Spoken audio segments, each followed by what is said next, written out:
We know that the ACL is a very tough injury to recover from through a very long rehabilitation, and we know that even after someone gets medically cleared, there are still a lot of persistent deficits that these people have, such as decreased quadricep strength in that injured limb, an increase in fear of movement and depression, as well as higher re-injury rates. However, there's another aspect that hasn't necessarily been looked at too much that may be a contributing factor. I'm talking about the neurological changes that can happen after someone tears their ACL, which changes and alters their entire gross motor biomechanics.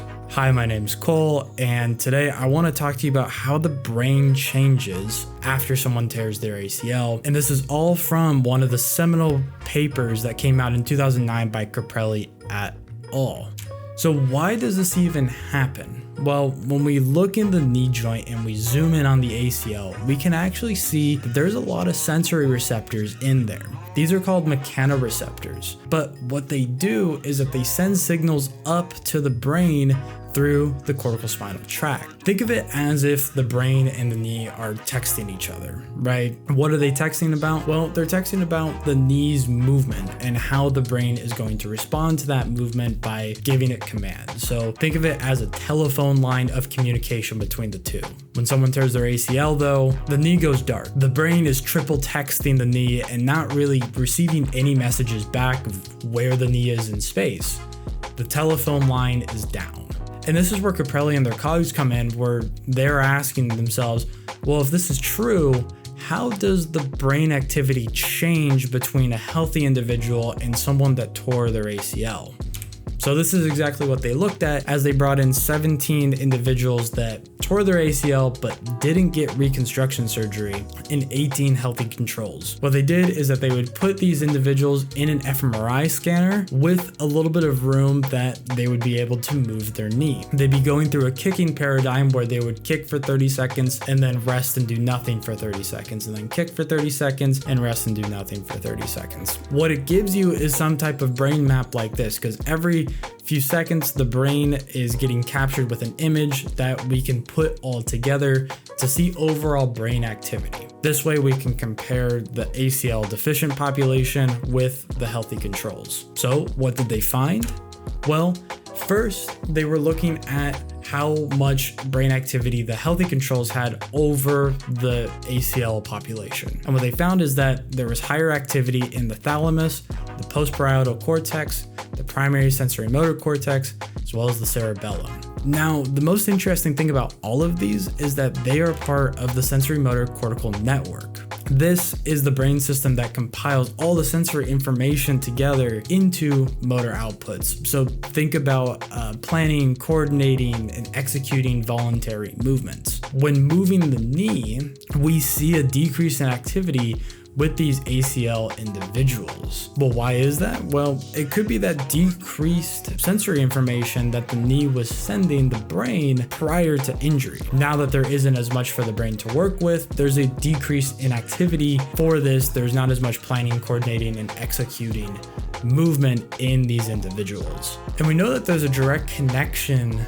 between the ACL and the brain through a previous study looking at mice ACL and the connection between the ACL and the brain. Yes, mice do have ACLs in their knee, believe it or not. So what about the other side though? Is there any brain activity that is higher in ACL individuals than healthy controls?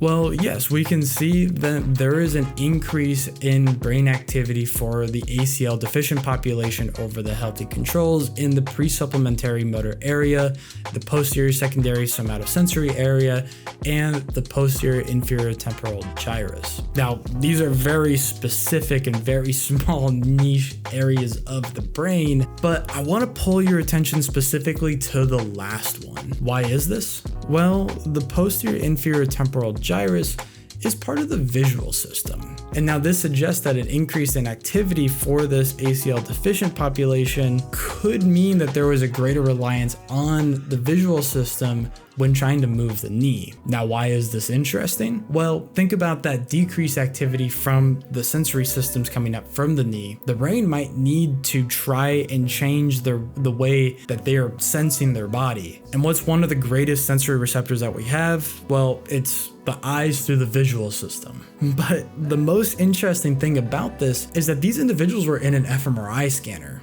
They're not looking at anything. Specifically, they're not looking at the knee, which makes it even more interesting that there's an increased upwork in this visual system in the brain when trying to move the knee, even though they're not looking at anything. There's no visual cue. They can't see their knee. Regardless, though, they have an increase in the visual system, which means that the brain might be reorganizing itself to get enough information of the knee through the visual system instead of the proprioceptive somatosensory information. Now, this isn't a very efficient way of doing this. I mean, just think about it. People that tore their ACL, they're gonna have to now look at their knee in order to feel like they are mechanically stable in that position because they don't know what position they're in currently. And this goes back to our bigger question of kind of so what, right? We see these persistent deficits after someone gets medically cleared, and we don't necessarily know why these are occurring. Well, what I'm trying to argue here, and not only in this video, but in the next videos of this mini-series, is that the neural system has a lot bigger role than I think we have given it credit for. Instead of looking specifically at the knee level, I think we have to look up here in the brain in order to understand why we're having decreases in quadriceps strength, why we're seeing increases in depression, and why we're seeing re-injury rates. But as in all research, we need to take baby steps. And the next question that we need to ask ourselves is, does this get fixed with surgical repair of the ACL? All of these people in this study, in the 2009 paper, were ACL-deficient population, so they did not get reconstruction surgery whatsoever.